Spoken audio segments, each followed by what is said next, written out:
बदलते वक्त के साथ लेकिन जो कुछ नहीं बदला वह है सिद्धांत जो हमें सफल बनाता है। एक समय की बात है कि गुरु द्रोणाचार्य जो पांडवों और कौरवों दोनों के गुरु थे, जो उन्हें धनुर्विद्या का ज्ञान सिखाया करते थे, एक दिन एकलव्य नाम का लड़का उनके पास आया जो बहुत ही गरीब था और शूद्र परिवार से था।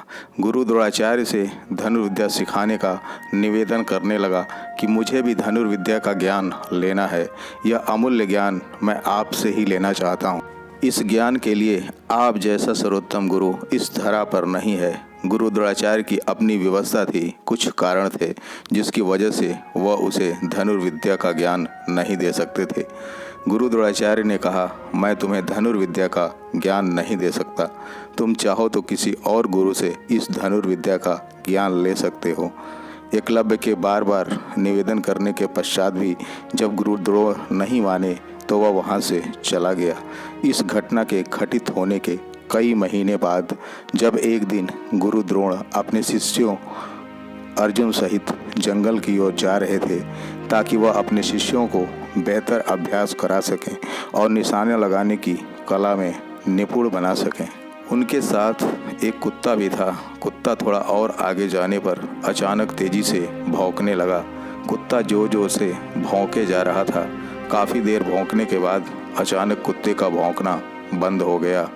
इस घटना से शिष्यों सहित गुरु द्रोण भी काफ़ी हैरान थे कि आखिर कुत्ते का अचानक भौंकना बंद कैसे हो गया।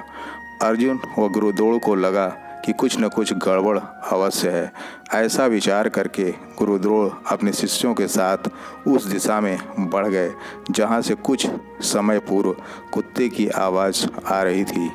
थोड़ा और आगे जाने पर उन्होंने जो कुछ भी देखा उन्हें अपनी आंखों पर विश्वास नहीं हुआ। दरअसल यह एक अविश्वसनीय घटना थी।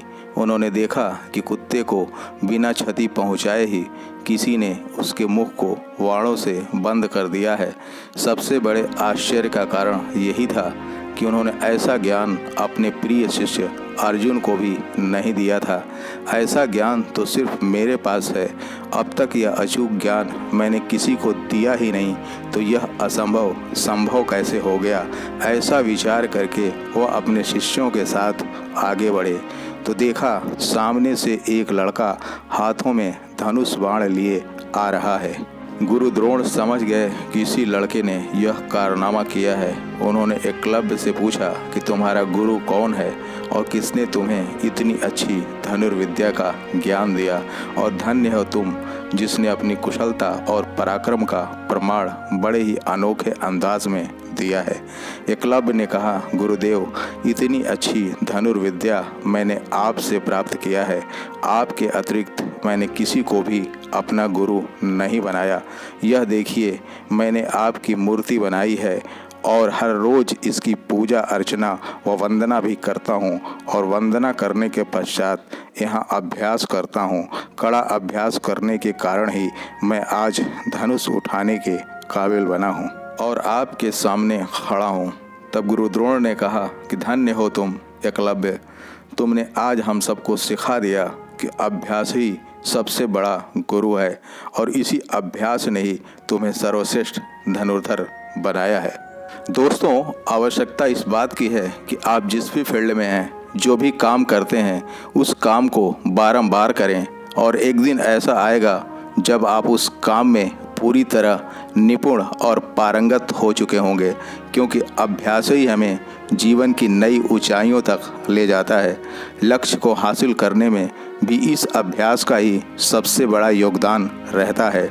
ट्रेनिंग में बहाया गया पसीना रणभूमि में लहू बचाता है। आप अपनी लाइफ में जो भी हासिल करना चाहते हैं वह सिर्फ अभ्यास से ही संभव है। इसके अलावा कोई अन्य जरिया या साधन नहीं है जो लक्ष्य तक पहुंचने में आपकी मदद कर सके। इसलिए अब और अभी से ही अभ्यास करना शुरू कर दीजिए, क्योंकि जितना ज़्यादा अभ्यास करेंगे उतना ही आप अपने कार्य में दक्ष व निपुण हो जाएंगे, और एक समय ऐसा भी आएगा जब आप अपने आप को लक्ष्य के काफ़ी करीब पाएंगे, क्योंकि practice makes a man perfect. और कबीरदास को लिखना ही पड़ा कि करत करत अभ्यास चढ़मत होत सुजान, रसरी आवत जात है, सिल पर पड़त निशान। इसी विचार के साथ आपका दिन शुभ हो। जय हिंद, जय भारत।